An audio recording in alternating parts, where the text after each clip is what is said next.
You taking the main stage? You taking the main stage? He really doesn't care. Do you know what a macronutrient is, Reg? No. Well, let's get you out of this chair. Welcome back, everyone. Welcome into my next video. And today we are talking about macros. What's a macro? I don't know if she knows. What's a macro?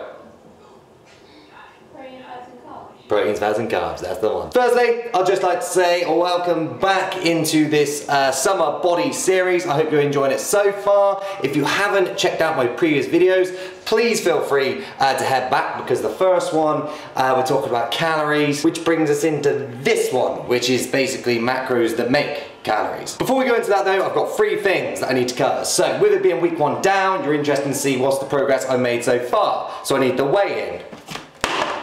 Check. I need to go squat some heavy weights.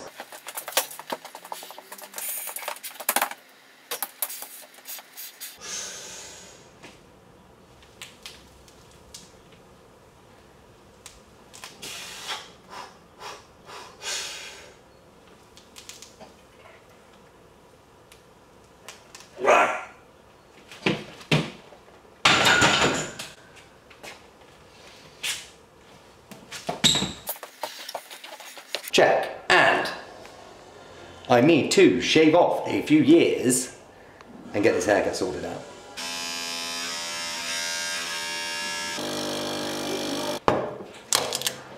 And check. So now all my bits are done, we can get back into the video and get a little focus on what we're going for. So in the previous week, I've been using 2,700 calories as my target. If you don't know how I managed to work that out, then I highly advise checking out my previous video, because that explains pretty much everything. But if you have seen that, then you will know how the hell that has happened. Last Tuesday the 17th of April, I was weighing in at 182.7 pounds with a body fat percentage of 14.6. Coming in on yesterday, which was Tuesday, so the following Tuesday, I was in at 181 pounds with a 10.5% body fat percentage.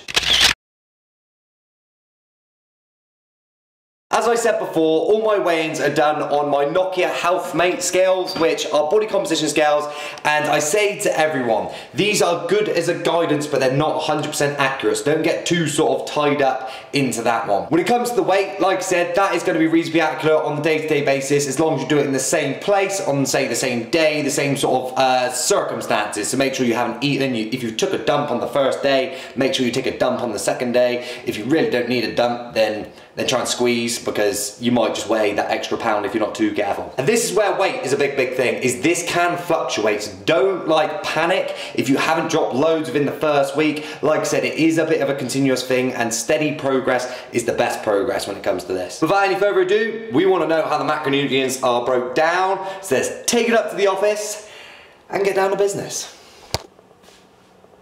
And what the hell do you think you're doing, Reg? Let's get you out of this chair.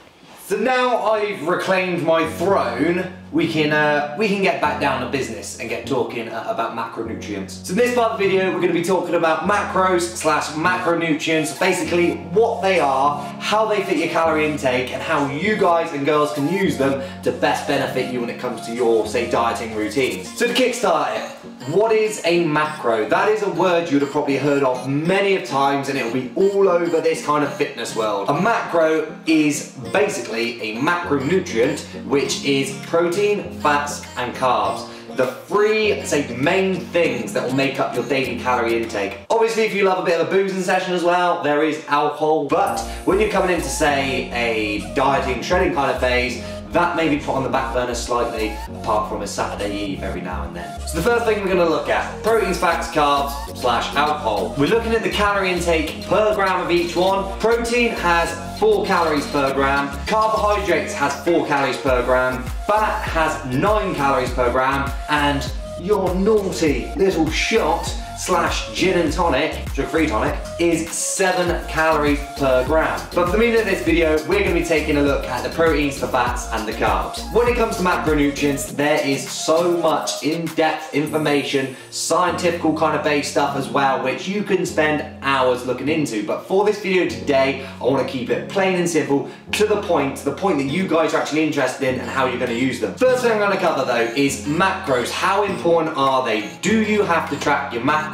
When you're coming to drop, say, body fat slash body weight, your biggest focus, all in all, is your calorie intake. To lose weight, you need to be in a calorie deficit, and that is, say, your point number 1 that you want to get to. Obviously, coming into point number 2, now this is where macronutrients obviously play a big part. All 3 of them have different, say, ways that they work in the body. They have different benefits within the body. They have different, say, not so benefits in the body. And how you tailor them to your calorie intake can actually make quite a big difference. If you're a cake, right, and the calories is the cake, you're like that, that's the big cheese, that's the big focus point. But if you don't put the right ingredients into it, in the right sort of portions, it might not make the nicest cake for you.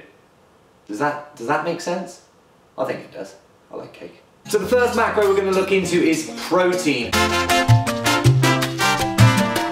Protein itself is 4 calories per gram. It's seen as your recovery, say, building blocks of your macronutrients.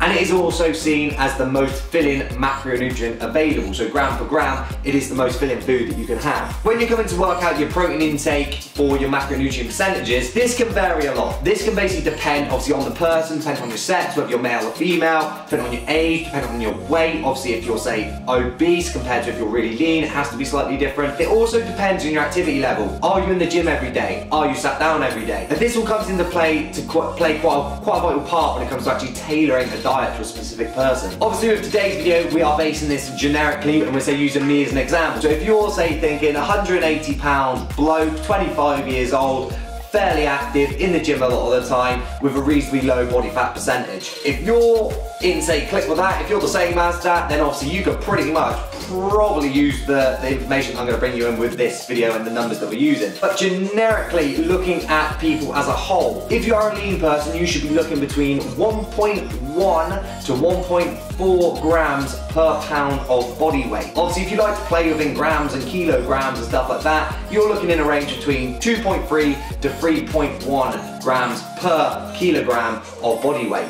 But like I said, this can differ if you're an obese person. So basically you'll do the same, say, working out, so you'll use those same numbers, but per kilo or per pound of lean body mass. Coming in at, say, 30-something% body fat, and you need to then take off that body fat percentage to find your lean body mass. Obviously you've got quite a big spectrum to play on. So this depends, obviously, whether you actually like protein. If you don't like protein, I'm not here saying that you need to force it into your system. If you're very active, I'd highly advise that you're up towards the upper end of those numbers. So when you're looking between the 1.1 and the 1.4, I'm sitting at around 1.3 at the moment. If you're very, very active, sit towards the higher end. If you're not so active or don't like protein as such, you can sit a little bit more towards the lower end. As long as you're getting enough protein within your body to help you recover, to obviously make you feel better about it, that's the way it's going to most benefit yourself. With me at the moment, it'll be, say, 1.3 times 181 pounds, which comes in at 234 grams. So that is my target protein intake at the moment. For me, this is quite easy to hit because, you know, I love protein shakes. I'm quite happy to have protein shakes, quite happy to have protein bars.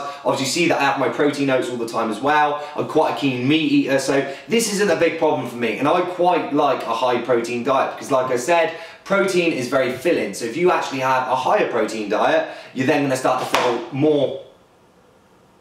There's a ghost in the room. You're then going to feel more satisfied and, say, feeling fuller for longer. I suppose 3 examples that I come to eat of protein mainly is obviously whey protein powder. That's like a big one that I come to use. Chicken or lean meats is another big one for me. And also eggs and egg whites. I'd probably class those 3 as like my main protein sources through the day. Coming on from there, we're now looking into fat.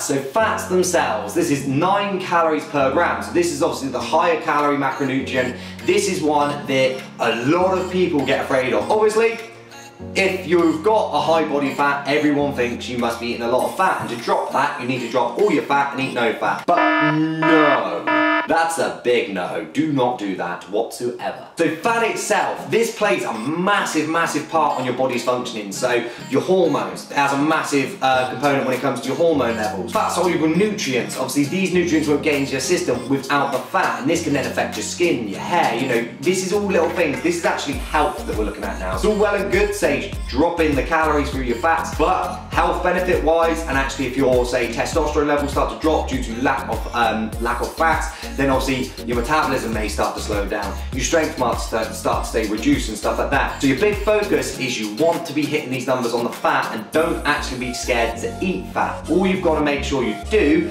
is use the proper sources of fat, which will then best benefit you when it comes to a healthy body. The intake of this is generically sitting between 15 to 30% of your total calorie intake. For me, I'm currently sitting about 25% because I think 30% can be a little bit too high. If you really enjoy eating fats, and as long as it fits in your calories, I suppose you can get away with it, that's completely fine, do that. But for me, I don't like to smash loads of fats back. And I'd say this totally depends on the person, how you react to fat, if you actually enjoy eating fat. Obviously, if you like a high fat sort of diet, then feel free, crack on, up your fats, but this will mean then you have to then lower your carbs in the long run. So looking at this, 25% for me, the way you've got to obviously work this out is 25% of the 2,700 calories that I'm eating at the moment, which is 675 calories. You divide that by 9, you then get 75, which leaves me with 75 grams of fat. Through MyFitnessPal, obviously I use that for all my tracking, it does come in pretty nicely, and I find that quite a maintainable number to hit. And 3 good fat sources that I tend to run off generically is peanut butter. I freaking love peanut butter. Anyone who knows me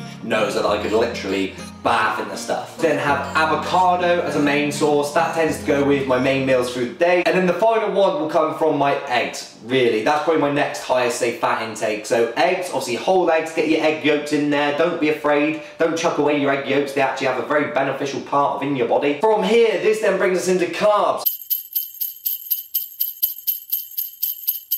And as I said, this is 4 calories per gram of carbohydrates. The carbs themselves, plain and simple, this is the easiest one to play with. This is looked upon as your main energy source. That is the best way to look at it. Personally, if I'm low on carbs, I feel lethargic, I feel just rubbish, and I really struggle to be able to train, and I struggle to be able to function properly. Some people like to go mega low on their carbs on their diets, they obviously like the keto diet and stuff like that, and this is totally optional. If you prefer that, you can go with that, but personally, I would say the better energy source, the better feel for me comes from using carbs within my diet plan. And the simplest way to look at your carbs and how to work it out, this is going to fill the rest of your calorie intake for the day. Plain and simple, to work that out, you take your calories that are left, divide it by 4, and then you are left with the amount that you need. Same again, there's a lot of science behind the carbohydrates, there's a lot of different things that come to do it. To keep it plain and simple, you've got, say, 2 main sources of carbs that you're looking at. You've got the simple carbs and the complex carbs. Simple carbs, quite simply, are mainly seen as sugar. That is, say, the quick releasing carb, their energy can be used very fast. The complex carb is seen as the slower digesting carbohydrate, the one that's going to leave you a little bit more, say, satisfied for longer, and say, supply you with energy for a longer time period. When it comes into shredding body fat, when it comes into weight loss, I'd highly advise using more complex carbs in your diet. Trying to stay away from the simple carbs, say more, obviously, like I said, that's regarding sugars and stuff like that.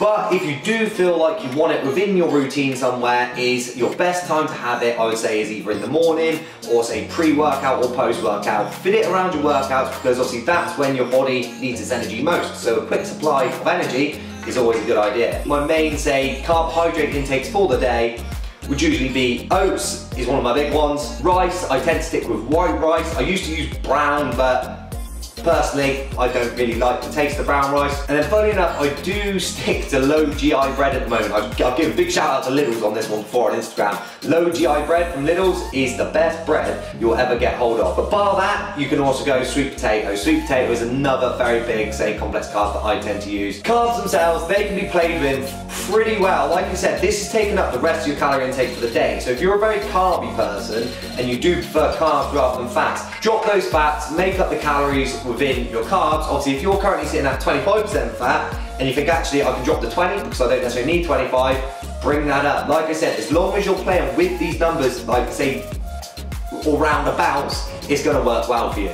So hopefully this video itself has gave you a broad horizon of what, say, macronutrients are. Trying to keep it plain and simple because, like I said, there's a lot of science behind it, but the simpler the better, because a lot more people can then relate to it and they can actually understand and put it to good use. So to round out my total calorie intake at the moment, and I'll probably be sticking to it at the moment because my weight has obviously hit that gradual decrease, is 2,700 calories. My macro breakdown for that at the moment is 234 grams of protein, 75 grams of fats, and 272 grams of carbs. And that brings us into the end of the video. Like I said, hopefully you guys enjoyed it. Hopefully you've taken away some top tips from there, and if you have, please feel free to leave this video a like, because obviously mega appreciative. I love all you guys, and I genuinely can't thank everyone enough for the support so far. It's amazing. And comment below any questions you do have regarding, say, macros. Well, actually, technically you can question me about anything. Chuck anything below, I'm always interested. And don't forget, and don't leave this video without subscribing to the channel, because as always, we are spreading the word. We're building a little, like, YouTube, say, J-fam, where it's going to be making this, you're not going to be hitting just a diet, it's actually making a lifestyle, and it's living a healthy lifestyle which is going to leave you feeling, say, healthier, leaner, fitter and happier. As cheesy as that sounds, but it is so true. And I just want to give a massive shout out to Muscle Foods UK yet again, because they are the company that really do support me a lot. Obviously I've linked up with them very much a few times. It's basically a family that we're building within this, and to be honest guys, obviously if you're watching now and you haven't checked them out, I highly advise checking them out, because it's a food supplier, it's a trusted food supplier with really top quality products, and obviously it's some big things, like some very big things to come in the future with those guys. I'll link all that stuff below so you can go check it out, check out their latest hampers. Use my code Tilley5, so on your first order you save a bit of money as well, which is always a bonus. And if you're heading to Body Power this year, then come over to the Muscle Food stand, because I'll be there eating chicken, burgers and all that sort of stuff. So head on over, come say hello, come grab some food, and we can have a good chat about things as well. So thanks again for watching everyone, highly appreciated, and I shall catch you coming into the next video. We're going to be talking about our workouts. That is diet ticked off. Now we need to train. Well, actually, I need to go grab some dinner because I'm hungry. So, meatballs tonight, shout out to Muscle Foods. I'll see you guys soon.